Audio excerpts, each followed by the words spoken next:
हिंदी में यूपीएससी की तैयारी से संबंधित प्रोग्राम्स को देखने के लिए सब्सक्राइब करें स्टडी IQ IAS हिंदी। नमस्कार, PYQ की सीरीज में आपका स्वागत है। पिछली बार देखते हैं कौन से सवाल पर हमने छोड़ा था और उसका आंसर लेकर आगे बढ़ेंगे। आइए जल्दी से देखें।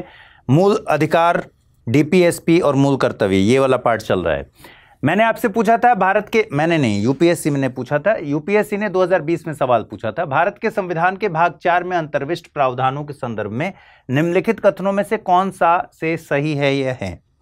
पहला पूछा गया है कि वे न्यायालयों द्वारा प्रवर्तनीय होंगे और दूसरा कथन है वे किसी भी न्यायालय द्वारा प्रवर्तनीय नहीं होंगे। अब ऑब्वियसली इन दोनों में से कोई एक ही होगा जो सही होगा, ठीक है। फिर पूछा गया है इस भाग में अधिकथित सिद्धांत राज्य के द्वारा कानून बनाने को प्रभावित करेंगे। तो आर्टिकल 37 से ये सीधे सीधे क्वेश्चन है। आर्टिकल 37 में सीधा लिखा हुआ है कि DPSP यानी राज्य के नीति निर्देशक तत्व जो हैं वो गैर प्रवर्तनीय होते हुए भी अब गैर प्रवर्तनीय का मतलब क्या है कि आप इनके उल्लंघन पर अदालत नहीं जा सकते, ये न्यायोचित नहीं है, न्याय के योग्य नहीं है। आप इनके उल्लंघन पर अदालत जाकर ये नहीं कह सकते कि भाई संविधान में तो लिखा हुआ है भाग 4 में, लेकिन राज्य इसको पूरा नहीं कर रहा। जैसे यूनिफॉर्म सिविल कोड आर्टिकल 44 में है लेकिन अभी तक बना नहीं है, लागू नहीं हुआ है। तो आप इसके लिए यूनिफॉर्म सिविल कोड के लिए आप नहीं जा सकते कि भैया यूनिफॉर्म सिविल कोड आज तक नहीं बना, DPSP में लिखा हुआ है, आर्टिकल 44 में इसका मेंशन है ऑलरेडी।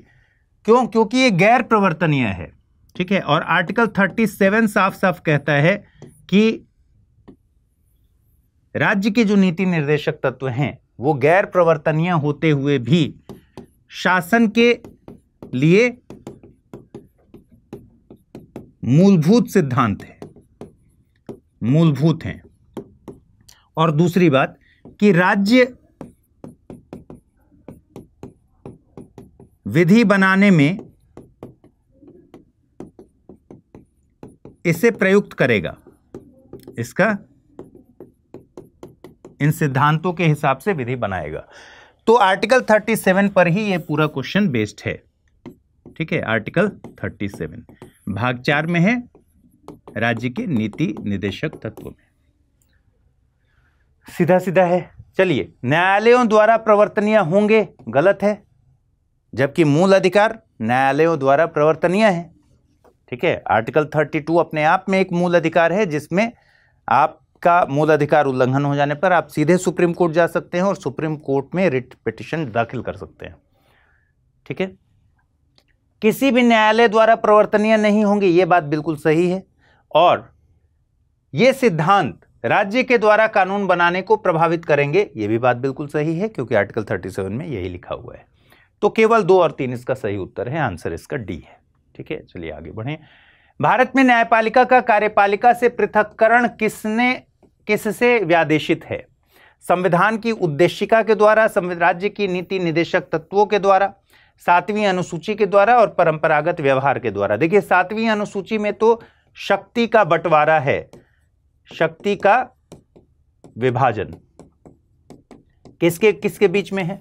संघ और राज्य के बीच में।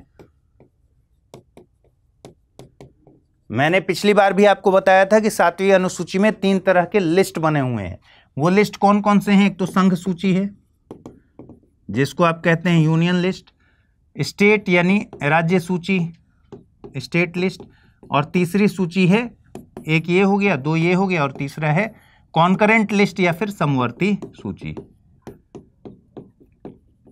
जिसका सीधा मतलब है कि संघ सूची के विषयों पर संसद द्वारा कानून बनाया जाएगा संघ के स्तर पर, राज्य सूची के स्तर पर, राज्य सूची में विषयों पर जो हैं शामिल हैं इसमें, उस पर राज्य के विधानमंडल बनाएंगे, और समवर्ती सूची पर दोनों बना सकते हैं, ठीक है। यही मतलब हुआ। तो शक्ति का बंटवारा है। और मैंने पहले भी कहा था कि शक्ति का विभाजन, इसको शक्ति का पृथक्करण मत समझ लीजिएगा, ये सेपरेशन ऑफ पावर्स नहीं है, डिवीजन ऑफ पावर्स है।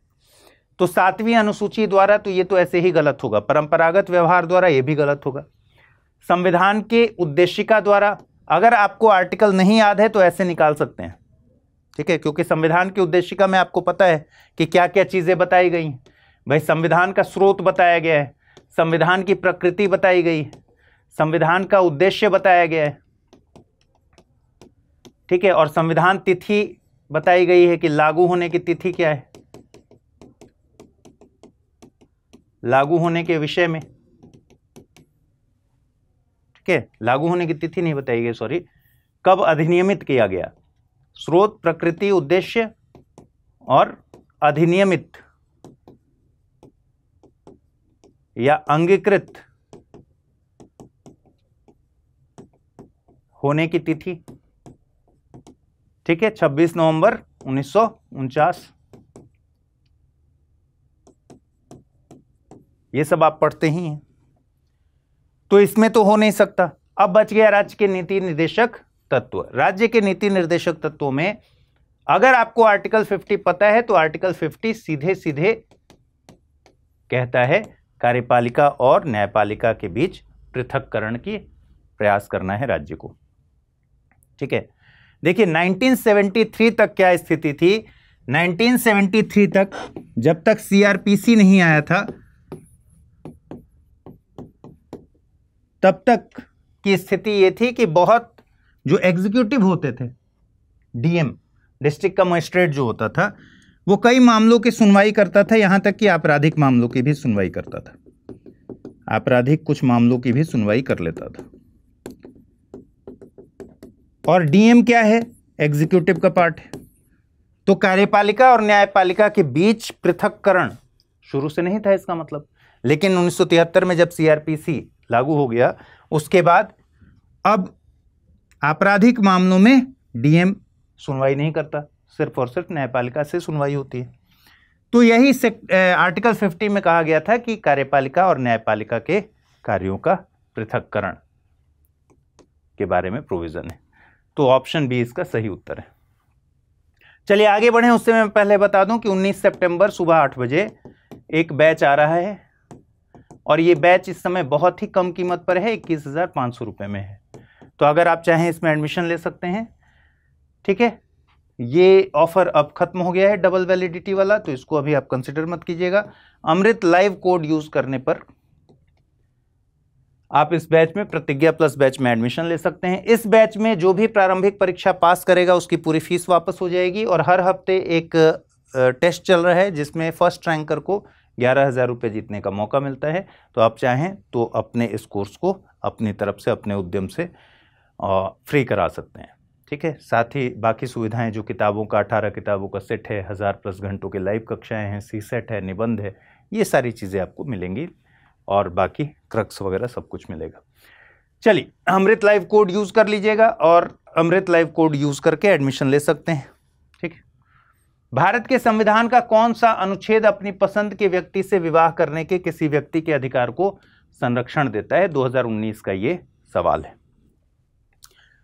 ठीक है। तो भाई ये इंपॉर्टेंट सवाल 2019 में ही क्यों पूछा गया? इसलिए पूछा गया कि उसी समय एक जजमेंट आया था सुप्रीम कोर्ट का,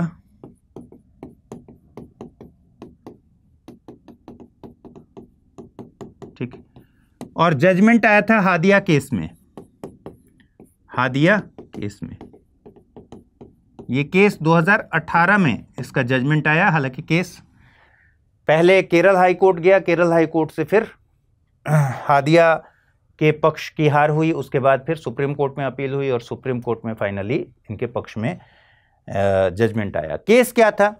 हादिया, इनका असली नाम अखिला है, असली नाम इन द सेंस दोनों असली ही नाम है, लेकिन अखिला अशोकन नाम था इनका शादी से पहले। फिर इन्होंने हादिया नाम कर लिया अपना। इनके पिता ने केरला हाई कोर्ट में केस किया कि इनका जबरन इस्लाम में अंतरण कराया गया है, कन्वर्जन कराया गया है और इनका नाम अब हादिया हो गया है। और उस लड़के पर जिससे इनकी शादी हुई थी उस पर आरोप लगाया इनके पिता ने कि वो कुछ एक्सट्रीमिस्ट जो ग्रुप हैं उनके कांटेक्ट में है, सीरिया जा चुका है, इस तरह के भी आरोप लगे। केरला हाई कोर्ट ने इसमें जजमेंट देते हुए इनकी शादी को रद्द कर दिया। जब केरला हाई कोर्ट ने इनकी शादी को रद्द कर दिया तो फिर फाइनली ये लोग सुप्रीम कोर्ट गए और सुप्रीम कोर्ट ने हादिया केस में कहा, केरला हाई कोर्ट के जजमेंट को पलट दिया और सुप्रीम कोर्ट ने हादिया केस में कहा कि भाई अपनी पसंद से विवाह करने का अधिकार आर्टिकल 21 के तहत है। ठीक है, प्राण और दैहिक स्वतंत्रता के अधिकार के तहत शामिल है। तो इसीलिए क्वेश्चन पूछा गया था और इसका सही उत्तर आर्टिकल 21 है। ठीक है, ऑप्शन बी। अगला है, निजता के अधिकार को जीवन और व्यक्तिगत स्वतंत्रता के अधिकार के अंतर्भूत भाग के रूप में संरक्षित किया जाता है। भारत के संविधान में निम्नलिखित में से किससे उपर्युक्त कथन सही एवं समुचित ढंग से अर्थित होता है? 2018 का सवाल है। अनुच्छेद 14 और संविधान के 42वें संशोधन के अधीन उपबंध, अनुच्छेद 17 एवं भाग 4 में दिए गए राज्य की नीति के निदेशक तत्व, अनुच्छेद 21 एवं भाग 3 में गारंटी की गई स्वतंत्रताएं, या फिर अनुच्छेद 24 एवं संविधान के 44वें संविधान के संशोधन के अधीन उपबंध। देखिए, मैंने आपको पिछले एपिसोड में क्या बताया था, एक बहुत ही महत्वपूर्ण निर्णय जो हमेशा आपको याद रखना है, और उसका नाम था KS. Puttaswamy case. KS. Puttaswamy case कब का है? 2017 का। और क्वेश्चन कब पूछा गया है? 2018 में। के.एस. पुट्टास्वामी केस में सुप्रीम कोर्ट ने पुराने अपने जजमेंट को, खड़ग सिंह जजमेंट को, एमपी शर्मा जजमेंट को पलटते हुए यह बताया कि भाई निजता का अधिकार भी आर्टिकल 21, जो हम पहले ही जिक्र कर चुके हैं पिछले एपिसोड में, आर्टिकल 21 का पार्ट है निजता का अधिकार, लेकिन साथ ही आर्टिकल 21 एवं भाग 3 में दिए गए अधिकार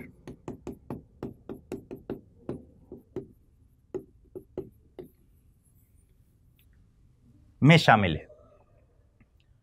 तो आर्टिकल 21 के साथ साथ जो भाग 3 में स्वतंत्रताएं दी गई हैं, स्वतंत्रता के जो अधिकार है, स्वतंत्रता के अधिकार आपको पता है 19 से लेकर 22 तक है। ठीक है, सुप्रीम कोर्ट ने कहा कि आर्टिकल 21 एवं भाग 3 के अंदर जो स्वतंत्रता के अधिकार हैं उनमें शामिल है ये निजता का अधिकार। तो स्वतंत्रता का अधिकार में 19 में वाक्य एवं अभिव्यक्ति की स्वतंत्रता के अधिकार है। ठीक है, उसके अलावा निरायुध सम्मेलन करने का अधिकार है, संघ बनाने का अधिकार है, कहीं भी अबाध संचरण करने का अधिकार है, कोई भी वृत्ति, पेशा, व्यवसाय करने का अधिकार है। ये जो पूरे स्वतंत्रता के अधिकार हैं, ठीक है, उसका भी पार्ट है निजता का अधिकार। तो के.एस. पुट्टास्वामी केस के जजमेंट के आधार पर ही यह सवाल फ्रेम किया गया था, और इसका सही उत्तर है आर्टिकल 21 और भाग 3 में गारंटी की गई स्वतंत्रताएं। ठीक है, स्वतंत्रता के अधिकार। चलिए फिर अगला सवाल, किनको विधि के शासन के प्रमुख लक्षणों के रूप में माना जाता है? Rule of law. Rule of law, शक्तियों का परिसीमन, विधि के समक्ष समता, सरकार के प्रति जन उत्तरदायित्व, या फिर स्वतंत्रता और नागरिक अधिकार। रूल ऑफ लॉ क्या है? जब हम संविधानवाद पढ़ते हैं तो उसके एक टूल के रूप में रूल ऑफ लॉ पढ़ते हैं। और संविधानवाद क्या है? संविधानवाद का मतलब है, सीधा सीधा अगर एक लाइन में कहें तो सरकार को सीमित करना है, यानी सीमित सरकार की बात संविधानवाद करता है।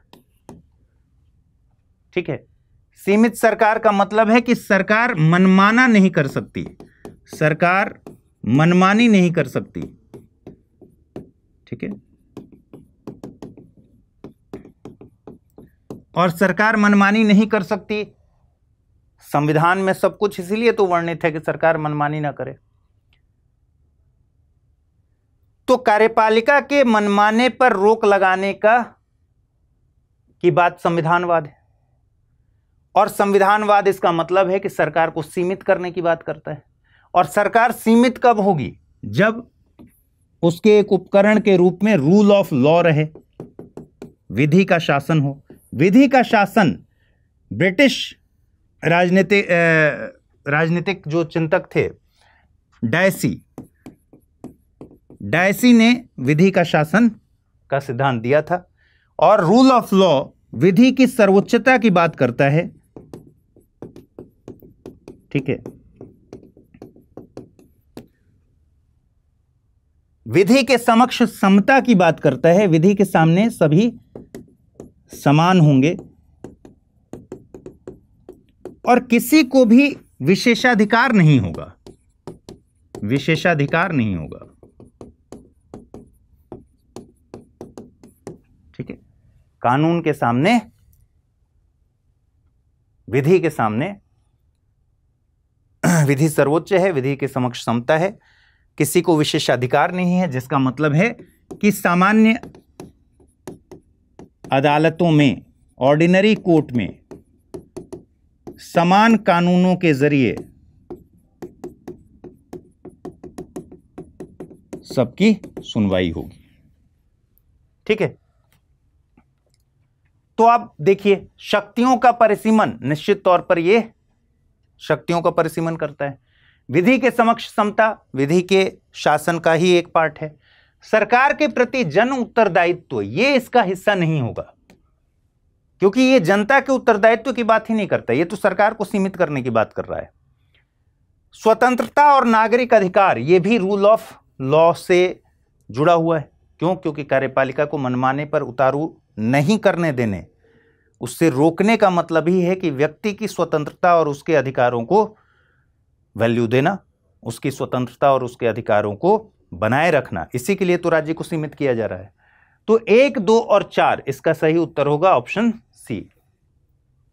अगला है समाज में समानता होने का एक निहितार्थ यह है कि उसमें विशेषाधिकारों का अभाव है, अवरोधों का अभाव है, प्रतिस्पर्धा का अभाव है, विचारधारा का अभाव है। बहुत ही आसान क्वेश्चन है, सीधे सीधे।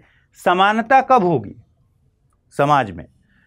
जब किसी के पास कोई विशेषाधिकार ना हो तो पूरा समाज समान रहेगा।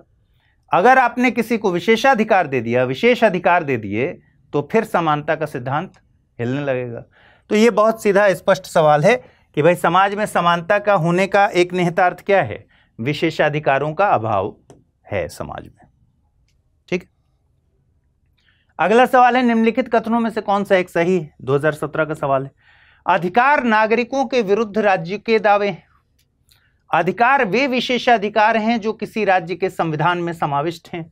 अधिकार राज्य के विरुद्ध नागरिकों के दावे हैं, या फिर अधिकार अधिकांश लोगों के विरुद्ध कुछ नागरिकों के विशेषाधिकार हैं। देखिए बहुत कॉन्सेप्चुअल क्वेश्चन है। अगर जो कॉन्सेप्ट समझता है उसके लिए 15 सेकंड का भी काम नहीं है, और नहीं समझता है तो फिर भारी सवाल है। अधिकार दरअसल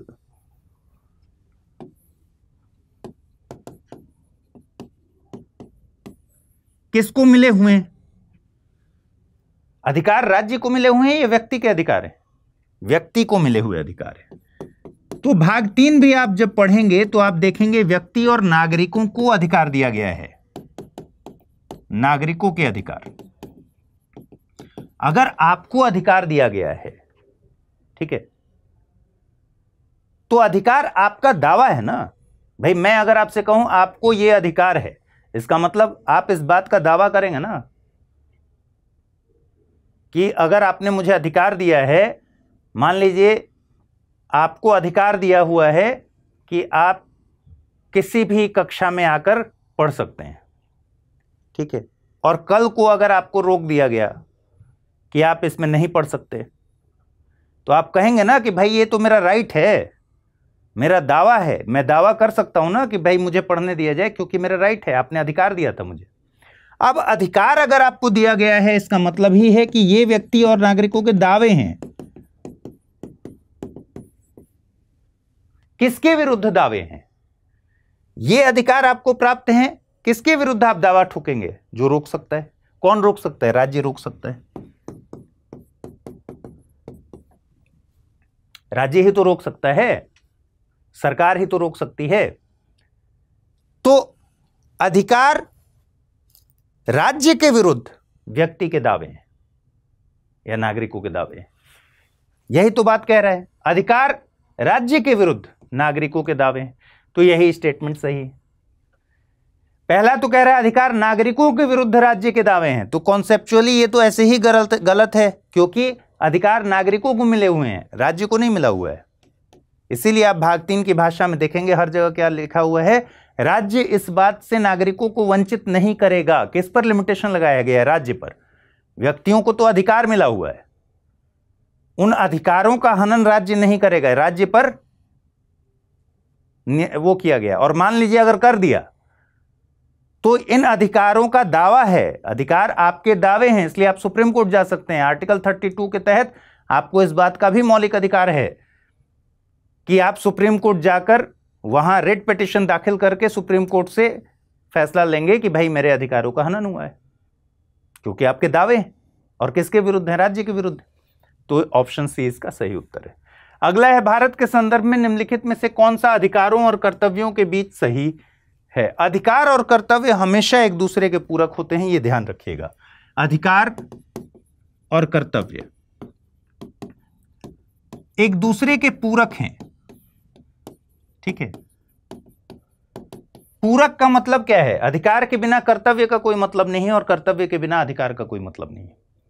अगर सिर्फ अधिकार दे दिया गया, कर्तव्य नहीं दिया गया, तो क्या स्थिति होगी?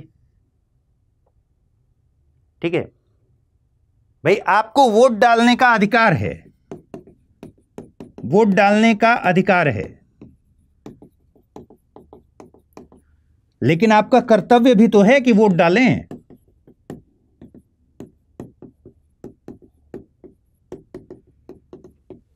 ठीक, ध्यान रखिए। अब वोट की अगर बात कर रहे हैं ना, तो ये मौलिक अधिकार में नहीं है, कहीं लिखा नहीं है। मौलिक कर्तव्य में भी कहीं लिखा नहीं है। हम इन जनरल बात कर रहे हैं कि अगर किसी को अधिकार दिया गया है वोट डालने का, तो फिर उस अधिकार के साथ वोट डालना आपका कर्तव्य भी तो है। जाकर वोट डालिए, इसीलिए तो आपको अधिकार दिया गया है। इसी तरीके से किसी को कर्तव्य दे दिया गया कि भाई अच्छी सरकार चुननी है, ऐसी सरकार चुननी है जिससे भारत देश का विकास हो, जन समस्याओं का समाधान हो, लेकिन उसको वोटिंग राइट ही नहीं दिया गया। तो कर्तव्य दे दिया गया और अधिकार नहीं दिया गया, तो उसका भी कोई मतलब नहीं है। इसका मतलब दोनों एक दूसरे के पूरक हैं। तो यहां यही पूछा गया है कि अधिकार कर्तव्यों के साथ सह संबंधित हैं, अधिकार व्यक्तिगत हैं, अतः समाज और कर्तव्यों से स्वतंत्र हैं। नहीं, अधिकार के साथ साथ कर्तव्य भी हैं। ठीक है, नागरिक के व्यक्तित्व के विकास के लिए अधिकार न कि कर्तव्य महत्वपूर्ण है, यह भी गलत है। ठीक है, राज्य के स्थायित्व के लिए कर्तव्य न कि अधिकार महत्वपूर्ण है, यह भी गलत है। अधिकार और कर्तव्य दोनों एक दूसरे के पूरक हैं और दोनों महत्वपूर्ण हैं, यानी अधिकार कर्तव्यों के साथ सह संबंधित हैं। यह इसका सही उत्तर होगा। अगला देखिए, भारत के संविधान में शोषण के विरुद्ध अधिकार द्वारा निम्नलिखित में से कौन से परिकल्पित हैं? 2017 का सवाल है। देह व्यापार और बंधुआ मजदूरी या बेगारी का निषेध, अस्पृश्यता का उन्मूलन, अल्पसंख्यकों के हितों की सुरक्षा, कारखानों और खदानों में बच्चों के नियोजन का निषेध।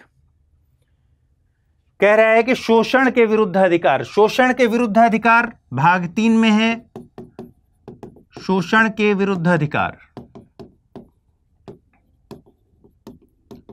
यानी आर्टिकल 23 और 24 पढ़ा है आपने। ठीक है, जिसमें क्या क्या बातें कही गई हैं आपको पता है। ह्यूमन ट्रैफिकिंग के लिए मना किया गया है शोषण के विरुद्ध के अधिकार में। मानव देह के व्यापार के लिए, ह्यूमन ट्रैफिकिंग का मतलब हुआ कि जब जैसे किसी का ट्रैफिकिंग इसलिए किया जाता है कि अंग निकाल लिया जाए, किसी की ट्रैफिकिंग इसलिए की जाती है कि उनको प्रोस्टिट्यूशन में महिलाओं को डालने के लिए किया जाता है। ठीक है, बच्चों के साथ भी ऐसा हो जाता है, ह्यूमन ट्रैफिकिंग के इश्यूज। तो इस तरह के इश्यूज आते रहते हैं और इससे मना किया गया है। ठीक, संविधान में ही इसका प्रोविजन किया गया है। बंधुआ मजदूरी या बेगारी, इसका भी निषेध किया गया है शोषण के विरुद्ध अधिकार में। तो ये तो बिल्कुल सही है। अस्पृश्यता का उन्मूलन की अगर बात करें तो आर्टिकल 17 आपको पता है अस्पृश्यता का उन्मूलन करता है और इसको दंडनीय बनाता है विधि के द्वारा।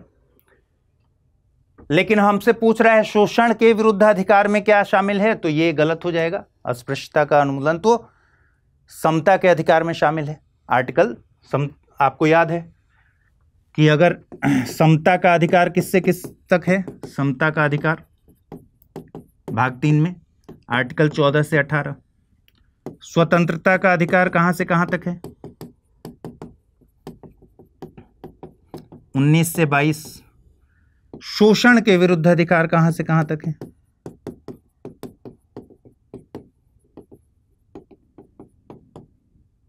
23-24। धार्मिक स्वतंत्रता का अधिकार कहां से कहां तक है?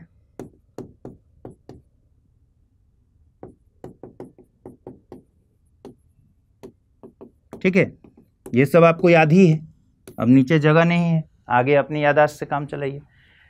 तो अल्पसंख्यकों के हितों की सुरक्षा, ये इसमें नहीं है, बल्कि कारखानों और खदानों में बच्चों के नियोजन का निषेध किया गया है। ठीक है, 14 साल से कम उम्र के बच्चों को कारखानों में, खदानों में हजार्डस तरह के जो काम हैं, हानिकारक तरीके के, खतरनाक तरीके काम हैं, तो 14 साल से कम बच्चों को उनमें नियोजन यानी एम्प्लॉयमेंट से मना किया गया है। तो 4 और 1 यही सही उत्तर होगा, ऑप्शन सी, केवल 1 और 4। निम्नलिखित में से कथनों में से कौन सा या से भारतीय नागरिक के मूल कर्तव्यों के विषय में सही है या है?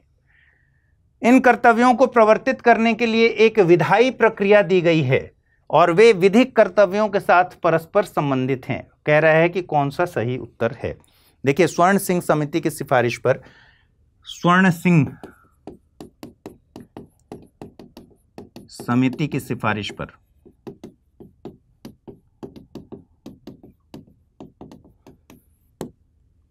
42वें संविधान संशोधन अधिनियम 1976 के द्वारा 51 का क जोड़ा गया था, जिसमें मूल कर्तव्य जोड़े गए थे। पहले 10 जोड़े गए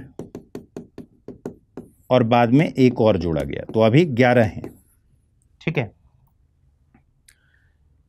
अब ये कर्तव्य, इनको प्रवर्तित कराने के लिए कोई भी विधायी प्रक्रिया नहीं दी गई है और ये गैर प्रवर्तनीय है, ठीक उसी तरह जैसे कि डीपीएसपी गैर प्रवर्तनीय होते हैं। ठीक है, तो पहली बात तो मूल कर्तव्य भी गैर प्रवर्तनीय है। मूल अधिकार डीपीएसपी और मूल कर्तव्य में सिर्फ और सिर्फ मूल अधिकार ही हैं जो प्रवर्तनीय हैं, इन्फोर्सेबल हैं। डीपीएसपी और मूल कर्तव्य दोनों गैर प्रवर्तनीय हैं। तो ये स्टेटमेंट गलत है और विधिक कर्तव्यों के साथ परस्पर संबंधित है, ये भी स्टेटमेंट गलत है। तो न तो 1 और न ही 2, ये दोनों ही स्टेटमेंट गलत हैं। ठीक है, अब अगला क्वेश्चन 2017 का, निम्नलिखित कथनों पर विचार कीजिए। भारत के संविधान के संदर्भ में राज्य की नीति के निदेशक तत्व विधायिका के कृत्यों पर निर्बंधन करते हैं, कार्यपालिका के कृत्यों पर निर्बंधन करते हैं। उपर्युक्त कथनों में से कौन सा या से सही है या है? केवल 1, केवल 2, 1 और 2 दोनों, न तो 1 और न ही 2। इसका आंसर आप मुझे कहां दीजिएगा? कमेंट में दीजिएगा और इस प्रोग्राम को लाइक कर दीजिएगा जल्दी से और अपने दोस्तों के साथ शेयर कर दीजिएगा। अगले एपिसोड में मुलाकात होगी। ख्याल रखिए। कैसा लगा ये कार्यक्रम जरूर बताइएगा। नमस्कार। हिंदी में यूपीएससी की तैयारी से संबंधित प्रोग्राम्स को देखने के लिए सब्सक्राइब करें स्टडी IQ IAS हिंदी।